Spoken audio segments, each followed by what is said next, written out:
Hi hello ನಮಸ್ಕಾರ. ನಾನು ನಿಮ್ಮ ಸ್ಪರ್ಶ ಗೌಡ. ಯಾರೆಲ್ಲ ಇನ್ನು ಕಾಮನಬಿಲ್ಲು ಕಥಾಗುಚ್ಛ ಯೂಟ್ಯೂಬ್ ಚಾನಲ್ಗೆ ಸಬ್ಸ್ಕ್ರೈಬ್ ಆಗಿಲ್ವೋ ಕೂಡಲೇ ಸಬ್ಸ್ಕ್ರೈಬ್ ಆಗಿ. ಕತೆ ಇಷ್ಟ ಆದರೆ ಶೇರ್ ಮಾಡಿ, ಲೈಕ್ ಮಾಡಿ ಹಾಗೂ ಕಮೆಂಟ್ ಮಾಡಿ. ನಾನು ಇವತ್ತು ಹೇಳ್ತಿರೋ ಕತೆ ಒಂಗಿರಣ ಭಾಗ 241. ಧನುಷ್ಗೆ ತನ್ನ ತಂಗಿಯನ್ನು ನೋಡಬೇಕು ಎಂದು ಹಂಬಲವಿದ್ದರೂ ಕೂಡ ಅವಳಿಗೆ ಪ್ರಜ್ಞೆ ಬರದೇ ಇರುವ ಕಾರಣ ಯಾರನ್ನೂ ನೋಡಲು ಬಿಟ್ಟಿರಲಿಲ್ಲ. ಅಷ್ಟರಲ್ಲಿ ಅಲ್ಲಿಗೆ ಸ್ಪಂದನ ಹಾಗೂ ಮಿಥುನ್ ಇಬ್ಬರು ಕೂಡ ಬಂದಿದ್ದರು. ಇಬ್ಬರಿಗೂ ತಮ್ಮ ಮಗಳು ತಾಯಿಯಾಗುತ್ತಿದ್ದಾಳೆ ಎನ್ನುವ ವಿಷಯವನ್ನು ಕೇಳಿ ಸಂತೋಷಕ್ಕೆ ಪಾರವೇ ಇರಲಿಲ್ಲ. ಸ್ಪಂದನ ಅವರ ಕಣ್ಣುಗಳಂತೂ ತುಂಬಿದ್ದವು.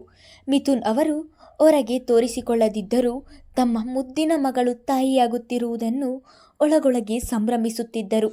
ಎಷ್ಟೊತ್ತಿಗೆ ತಮ್ಮ ಮಗಳನ್ನು ನೋಡುತ್ತೇವೋ ಎಂದು ಆತುರದಿಂದ ಹೊರಗೆ ಕಾಯುತ್ತಾ ನಿಂತಿದ್ದರು. ವೈದ್ಯರು ಆರಾಧ್ಯಳನ್ನು ಪರೀಕ್ಷಿಸಲು ಒಳಗೆ ಹೋಗಲು ವಾರ್ಡ್ ಬಳಿ ಬರುತ್ತಿದ್ದ ಹಾಗೆ ಸ್ಪಂದನ ಅವರನ್ನು ಚಿರಪರಿಚಿತ ನೋಟದಿಂದ ನೋಡಿ, ಸ್ಪಂದನ, ನೀನೇನು ಇಲ್ಲಿ ಎಂದರು. ಜಯ, ನೀನು ಇದೇ ಹಾಸ್ಪಿಟಲ್ನಲ್ಲಿ ಅಲ್ವಾ ಕೆಲಸ ಮಾಡುವುದು? ನಾನು ಮರೆತಿದ್ದೆ ನೋಡು, ಇಲ್ಲಿ ನನ್ನ ಮಗಳು ಇದ್ದಾಳೆ ಎನ್ನುತ್ತಿದ್ದ ಹಾಗೆ, ನಿನ್ನ ಮಗಳ? ಯಾರದು ಎಂದು ಕುತೂಹಲದಿಂದ ಕೇಳಿದರು. ಇವರ ಮಾತನ್ನು ಕೇಳುತ್ತಾ ಅಲ್ಲಿಯೇ ನಿಂತಿದ್ದ ರಿಷಿ, ಡಾಕ್ಟರ್, ನನ್ನ ವೈಫ್ ಆರಾಧ್ಯ ಇವರ ಮಗಳು ಎಂದನು. ವಾಟ್? ಒಳಗಿರುವ ಪೇಷಂಟ್ ನಿನ್ನ ಮಗಳ? ಸ್ಪಂದನ, ನಿನ್ನ ಮಗಳು ಹೆಲ್ತ್ ಬಗ್ಗೆ ಇಷ್ಟೊಂದು ಕೇರ್ಲೆಸ್ನೆಸ್ ಎಂದರೆ ನನಗೆ ನಂಬಲು ಆಗುತ್ತಿಲ್ಲ ಎಂದರು. ಸ್ಪಂದನ ಅವರು ಮತ್ತು ಡಾಕ್ಟರ್ ಇಬ್ಬರು ಓದೋ ಆಗಿನಿಂದಲೂ ಸ್ನೇಹಿತರು. ಸ್ಪಂದನ ಅವರ ಬಗ್ಗೆ ತುಂಬ ಚೆನ್ನಾಗಿ ತಿಳಿದಿದೆ. ಅವರ ಮಾತು ಅರ್ಥವಾಗದೆ, ಜಯ, ಯಾಕೆ ಹಾಗೆ ಹೇಳ್ತಿದ್ದೀಯಾ ಎಂದು ಅನುಮಾನದಲ್ಲಿಯೇ ಕೇಳಿದರು. ಇನ್ನೇನು ಸ್ಪಂದನ, ನಿನ್ನ ಮಗಳು ಕನ್ಸೀವ್ ಆಗಿ 10 ವಾರ ಕಳೆದಿದೆ. ಯಾರಿಗೂ ತಿಳಿದೇ ಇಲ್ಲ. ಅಲ್ಲದೆ ಆ ಹುಡುಗಿ ತುಂಬ ವೀಕ್ ಇದ್ದಾಳೆ. ಹೀಗೆ ಆದರೆ ಎಂದವರು ಎಲ್ಲರ ಇರುವನ್ನು ನೋಡಿ ಅಲ್ಲಿಗೆ ಮಾತು ನಿಲ್ಲಿಸಿದರು. ಶರದಿಗೆ ಆರಾಧ್ಯಳ ಇಂದಿನ ಸ್ಥಿತಿಗೆ ತನ್ನ ಅಣ್ಣನೇ ಕಾರಣ ಎಂದು ತಿಳಿದು ತನ್ನ ಅಣ್ಣನೆಡೆಗೆ ಕೋಪದಲ್ಲಿ ನೋಡಿದಳು. ಆದರೆ ರಿಷಿ ಮೌನವಾಗಿಯೇ ಉಳಿದು ಬಿಟ್ಟನು. ಡಾಕ್ಟರ್ ಮಾತು ಕೇಳಿ ಸ್ಪಂದನ ಅವರಿಗೆ ಭಯ ಆವರಿಸಿ, ಜಯ, ನಾನು ಈಗಲೇ ನನ್ನ ಮಗಳನ್ನು ನೋಡಬೇಕು ಎಂದು ಅವರು ಹೇಳುತ್ತಿದ್ದಾಗೆ, ಸರಿ ಬನ್ನಿ ಎಂದು ಹೇಳಿ ಒಳಗೆ ಹೋಗಿದ್ದರು. ಸ್ಪಂದನ ಅವರ ಹಿಂದೆಯೇ ಎಲ್ಲರೂ ಹೋಗಿದ್ದರು. ಆರಾಧ್ಯಳಿಗೆ ಆಗಷ್ಟೇ ಎಚ್ಚರವಾಗಿತ್ತು. ಅವಳಿಗಿನ್ನೂ ತನ್ನ ತಾಯಿಯಾಗುತ್ತಿರುವ ವಿಷಯ ತಿಳಿದಿರಲಿಲ್ಲ. ತನ್ನನ್ನು ಪರೀಕ್ಷಿಸಲು ಬಂದ ವೈದ್ಯರ ಹಿಂದೆ ಬಂದಂತಹ ತನ್ನ ಮನೆಯವರೆಲ್ಲರನ್ನು ನೋಡಿ ಕಣ್ಣರಳಿಸಿದವಳು, ಪಪ್ಪ, ಮಮ್ಮಿ, ನನಗೆ ಏನೂ ಆಗಿಲ್ಲ, ನೀವ್ಯಾಕೆ ಬಂದಿದ್ದೀರಾ ಎಂದಳು.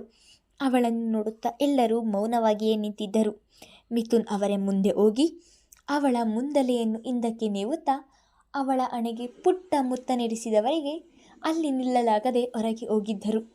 ತನ್ನ ತಂದೆಯ ನಡೆ ವಿಚಿತ್ರ ಎನಿಸಿ ಅವರನ್ನೇ ನೋಡುತ್ತಾ ಉಳಿದಳು.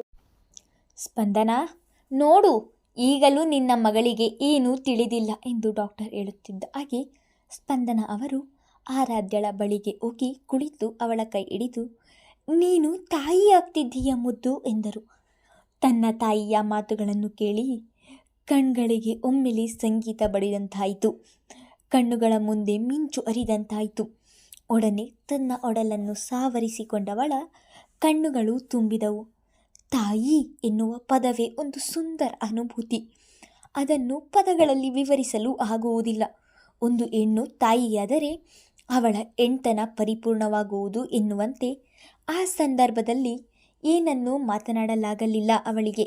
ಅವಳ ಒಡಲನ್ನು ಸಾವರಿಸಿಕೊಂಡು ಕೈ ಒಮ್ಮೆಲೆ ಕಂಪಿಸಿದಂತಾಯಿತು.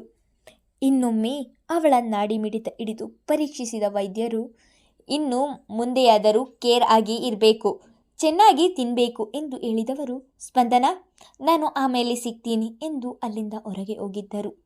ಕಂಗ್ರ್ಯಾಚುಲೇಷನ್ಸ್ ಮುದ್ದು ಎಂದು ಇನ್ನೊಂದು ಬದಿಯಿಂದ ಬಂದ ಧನುಷ್ ಕೂಡ ಅವಳ ಹಣೆಗೆ ಪುಟ್ಟ ಮುತ್ತ ನೀಡಿಸಿದನು.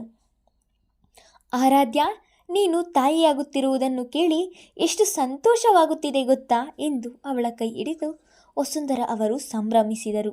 ಶರದಿ ಕೂಡ ಇನ್ನೊಂದು ಬದಿಗೆ ಅವಳ ಪಕ್ಕ ಕುಳಿತು, ನನಗೆ ಅತ್ತೆ ಎನ್ನುವ ಪ್ರಮೋಷನ್ ಕೊಡುತ್ತಿರುವುದಕ್ಕೆ ಥ್ಯಾಂಕ್ ಯು ಆರಾಧ್ಯ ಎಂದು ಅವಳು ಕೂಡ ಖುಷಿಯಿಂದಲೇ ಹೇಳಿದಳು. ಎಲ್ಲರ ಖುಷಿಯನ್ನು ನೋಡುತ್ತಿದ್ದವಳಿಗೆ ತನ್ನ ಖುಷಿಯನ್ನು ವ್ಯಕ್ತಪಡಿಸಲು ಆಗುತ್ತಿರಲಿಲ್ಲ. ಆದರೆ ಅಲ್ಲಿ ಎಲ್ಲರೂ ಇದ್ದರೂ ಕೂಡ ಅವಳ ಕಣ್ಣುಗಳು ಹುಡುಕಿದ್ದು ತನ್ನ ಇನಿಯನನ್ನು ಸುತ್ತಲೂ ಕಣ್ಣಾಡಿಸಿದವಳಿಗೆ ಕೊನೆಗೆ ಬಾಗಿಲ ಬಳಿಯಲ್ಲಿಯೇ ತನ್ನ ಕಿಸೆಯೊಳಗೆ ಕೈ ಇರಿಸಿ ಮೌನವಾಗಿ ನಿಂತಿದ್ದವನು ಕಂಡನು. ರಿಷಿಗೂ ಕೂಡ ಆರಾಧ್ಯಳ ಬಳಿ ಮಾತನಾಡಲು ಸಾವಿರ ಮಾತುಗಳಿದ್ದವು. ಮಾತನಾಡುವ ಸಂದರ್ಭ ಇದಲ್ಲ ಎಂದು ಮೌನವಾಗಿಯೇ ಉಳಿದಿದ್ದನು. ತಾನು ತಾಯಿಯಾಗುತ್ತಿರುವುದನ್ನು ಮೊದಲು ರಿಷಿಗೆ ಹೇಳಬೇಕು. ತಾನು ತಂದೆಯಾಗುತ್ತಿದ್ದೇನೆ ಎನ್ನುವ ವಿಷಯ ಕೇಳಿ ಅವನ ಮುಖದಲ್ಲಾಗುವ ಸಂತೋಷವನ್ನು ನೋಡಬೇಕು ಎಂದು ಮೊದಲೇ ಯೋಚಿಸಿ ಹಂಬಲಿಸಿದವಳು. ಆದರೆ ಈಗ ಮೌನವಾಗಿ ನಿಂತಿರುವವನ ಮುಖದಲ್ಲಿ ಖುಷಿಯನ್ನು ಹುಡುಕಿರುವುದರಲ್ಲಿ ಸೋತಿದ್ದಳು. ಆದರೆ ಅವನ ಮನಸ್ಸು ಎಷ್ಟು ಅಕ್ಕಿಯಾಗಿ ಆರುತ್ತಿದೆ ಎಂದು ತಿಳಿದಿಲ್ಲ ಅವಳಿಗೆ. ಮುದ್ದು, ನೀನು ಎಜುಕೇಟೆಡ್ ಆಗಿ ಇಷ್ಟು ಕೇರ್ಲೆಸ್ ಆದರೆ ಹೇಗೆ ಎಂದು ಸ್ಪಂದನ ಅವರು ಹೇಳುತ್ತಿದ್ದ ಹಾಗೆ, ಸಾರಿ ಮಮ್ಮಿ, ಯಾವುದೋ ಟೆನ್ಷನ್ನಲ್ಲಿ ಡೇಟ್ ಕೂಡ ನೆನಪಾಗಲಿಲ್ಲ ಎಂದಳು. ಇನ್ಮುಂದೆ ನೀನು ಯಾವುದೇ ರೀತಿಯ ಟೆನ್ಷನ್ ಮಾಡಿಕೊಳ್ಳುವ ಹಾಗಿಲ್ಲ, ತುಂಬ ಹುಷಾರಾಗಿರಬೇಕು ಎಂದರು. ಅವರ ಮಾತಿಗೆ ಆಯಿತು ಎಂದು ತಲೆಯಾಡಿಸಿದಳು. ಸ್ಪಂದನ ಅವರು ಏನನ್ನೋ ಯೋಚಿಸಿ ಅಲ್ಲಿಯೇ ನಿಂತಿದ್ದ ವಸುಂಧರ ಅವರ ಕಡೆಗೆ ತಿರುಗಿ, ವಸುಂಧರ, ಆರಾಧ್ಯಳನ್ನು ಒಂದು ವಾರ ನಮ್ಮ ಮನೆಗೆ ಕರೆದುಕೊಂಡು ಹೋಗಬಹುದಾ ಎಂದು ಕೇಳಿದರು. ಯಾವುದೇ ಹೆಣ್ಣು ತಾಯಿಯಾಗುವ ಸಮಯದಲ್ಲಿ ಅವಳಿಗೆ ಅವಳ ತಾಯಿ ಎಷ್ಟು ಮುಖ್ಯ ಎಂದು ನನಗೂ ಕೂಡ ಗೊತ್ತಿದೆ ಸ್ಪಂದನ. ಒಂದು ವಾರ ಅಲ್ಲದಿದ್ದರೆ 15 ದಿನ ಬೇಕಾದರೂ ಕರೆದುಕೊಂಡು ಹೋಗಿ ಎಂದರು ವಸುಂಧರ ಅವರಿಗೆ ಆರಾಧ್ಯ ಚೆನ್ನಾಗಿದ್ದರೆ ಅಷ್ಟೇ ಸಾಕಿತ್ತು. ತನ್ನ ತಾಯಿಯ ಮಾತು ಕೇಳಿ ಇತ್ತ ರಿಷಿಯದ್ದು ಕೂಡ ಹೆಚ್ಚಾಯಿತು. ತಮ್ಮಿಬ್ಬರ ಮಧ್ಯೆ ಇರುವ ಮನಸ್ತಾಪವನ್ನು ಕಡಿಮೆ ಮಾಡಿಕೊಳ್ಳಲು ಅವಳ ಜೊತೆ ಸಾಕಷ್ಟು ಮಾತನಾಡಬೇಕು ಎಂದುಕೊಂಡವನಿಗೆ ಆಗಲೇ ನಿರಾಸೆಯಾದಂತಾಯಿತು. ಇಂತಹ ಸಮಯದಲ್ಲಿ ಅವಳ ತವರು ಮನೆಗೆ ಹೋಗುವುದು ಮುಖ್ಯ ಎಂದುಕೊಂಡರೂ ಅವಳ ಜೊತೆ ಮಾತನಾಡಲು ಆಗುವುದಿಲ್ಲವಲ್ಲ ಎಂದುಕೊಂಡನು. ಅದೇಕೋ ಆರಾಧ್ಯಳಿಗೂ ಕೂಡ ತವರು ಮನೆಗೆ ಹೋಗಲು ಮನಸ್ಸಾಗಲಿಲ್ಲ. ಈ ವಿಷಯವನ್ನು ಮಮ್ಮಿಗೆ ಹೇಗೆ ಹೇಳುವುದು ಎಂದು ಚಡಪಡಿಸಿದಳು. ಈ ವಿಷಯದ ಬಗ್ಗೆ ಯಾರ ಜೊತೆ ಮಾತನಾಡುವುದು ಎನ್ನುವುದು ತಿಳಿಯದೆ ಕಂಗಾಲಾದಳು.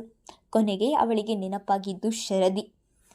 ತನ್ನ ಪಕ್ಕವೇ ಕುಳಿತಿದ್ದ ಶರದಿಯ ಕೈ ಹಿಡಿದವಳು ಕಣ್ಣ ಸನ್ನೆಯಲ್ಲಿಯೇ ಹೇಳಲು ಪ್ರಯತ್ನಪಟ್ಟಳು. ಆದರೆ ಅದು ಅವಳಿಗೆ ಅರ್ಥವಾಗಲಿಲ್ಲ.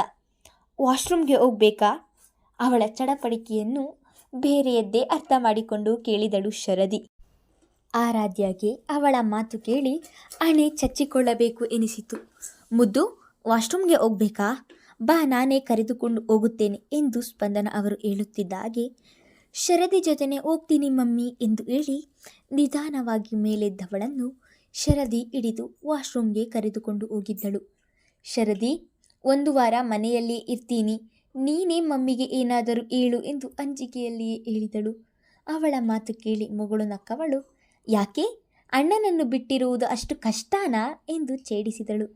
ಹಾಗಲ್ಲ ಶರದಿ ಎನ್ನುತ್ತಿದ್ದ ಹಾಗೆ, ಅಣ್ಣ ನೀನು ಮಾತನಾಡುತ್ತಿಲ್ಲ ಎನ್ನುವುದು ನನಗೂ ಗೊತ್ತು ಆರಾಧ್ಯ. ಈಗಲಾದರೂ ನಿಮ್ಮಿಬ್ಬರ ಮಧ್ಯೆ ಇರುವ ಮನಸ್ತಾಪ ಸರಿ ಹೋದರೆ ಸಾಕು. ನಾನು ಅತ್ತೆ ಏನಾದರೂ ಹೇಳ್ತೀನಿ ಎಂದವಳು ಆಮೇಲೆ ನನ್ನನ್ನು ಕರಿ ಎಂದು ಹೇಳಿ ಹೊರಗೆ ಬಂದಿದ್ದಳು. ಆರಾಧ್ಯ ಹೊರಬರುತ್ತಿದ್ದ ಹಾಗೆ ಅವಳನ್ನು ತಾನೇ ಕರೆದುಕೊಂಡು ಬಂದು ಮತ್ತೆ ಅಲ್ಲಿಯೇ ಮಲಗಿಸಿದವಳು. ಅತ್ತೆ, ಅಪ್ಪ ಹೋದ ಮೇಲೆ ಆ ಮನೆಯಲ್ಲಿ ಖುಷಿಯ ಕ್ಷಣಗಳೇ ಇಲ್ಲದ ಹಾಗೆ ಆಗಿದೆ. ಅಣ್ಣನ ಕೆಲಸದ ವಿಷಯದಲ್ಲೂ ಎಲ್ಲರಿಗೂ ಬೇಜಾರಾಗಿದೆ. ತುಂಬ ದಿನಗಳ ನಂತರ ಆರಾಧ್ಯ ರೂಪದಲ್ಲಿ ನಮ್ಮ ಮನೆಯಲ್ಲಿ ಇದೊಂದು ಖುಷಿಯ ಕ್ಷಣಗಳು ನಮಗಾಗಿ ಬಂದಿದೆ. ಅದಕ್ಕೆ ಆರಾಧ್ಯ ಒಂದು ವಾರ ಅಲ್ಲಿಯೇ ಇದ್ದರೆ ಅಮ್ಮನಿಗೂ ಕೂಡ ಖುಷಿಯಾಗುತ್ತದೆ. ಆಮೇಲೆ ನಮ್ಮ ಮನೆಗೆ ಕರೆದುಕೊಂಡು ಹೋಗೋಣ ಎಂದಳು. ತನ್ನ ಮಾತಿನಿಂದ ಅತ್ತೆ ತನ್ನನ್ನು ತಪ್ಪಾಗಿ ತಿಳಿದರೆ ಎನ್ನುವ ಭಯವಿದ್ದರೂ ಸಹ ಆರಾಧ್ಯಗೋಸ್ಕರ ಈ ರೀತಿ ಮಾತನಾಡಿದಳು. ಶರದಿ ಚಿಕ್ಕವಳೇ ಆದರೂ ಅವಳು ಹೇಳುವುದು ಒಂದು ರೀತಿ ಸರಿ ಇದೆ ಎನಿಸಿ ಅವಳ ಮಾತಿಗೆ ಇಲ್ಲ ಎನ್ನಲಾಗದೆ, ಅದಕ್ಕೇನಂತೆ ಶರದಿ, ನನ್ನ ಮಗಳಿನಿಂದ ಆ ಮನೆಯಲ್ಲಿ ಖುಷಿ ನೆಮ್ಮದಿ ಇರುತ್ತೆ ಎನ್ನುವುದಾದರೆ ನಾನು ಬೇಡ ಎನ್ನುತ್ತೇನಾ?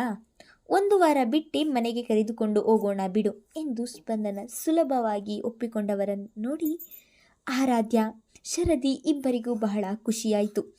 ದೂರದಲ್ಲಿಯೇ ನಿಂತು ಅವರ ಮಾತನ್ನು ಕೇಳುತ್ತಿದ್ದ ರಿಷಿಯ ಮನಸ್ಸು ಒಳಗೊಳಗೆ ಸಂತೋಷಪಟ್ಟಿತು. ಮುಂದುವರೆಯುವುದು. ಆರಾಧ್ಯ ಮತ್ತು ರಿಷಿಯ ಮಧ್ಯೆ ಇರುವ ಮನಸ್ತಾಪ ಅವರಿಬ್ಬರು ಮಾತನಾಡಿಕೊಂಡು ಸರಿ ಹೋಗುತ್ತದಾ ಇಲ್ಲವಾ ಎಂದು ಮುಂದಿನ ಸಂಚಿಕೆಯಲ್ಲಿ ತಿಳಿದುಕೊಳ್ಳೋಣ. ಧನ್ಯವಾದಗಳು.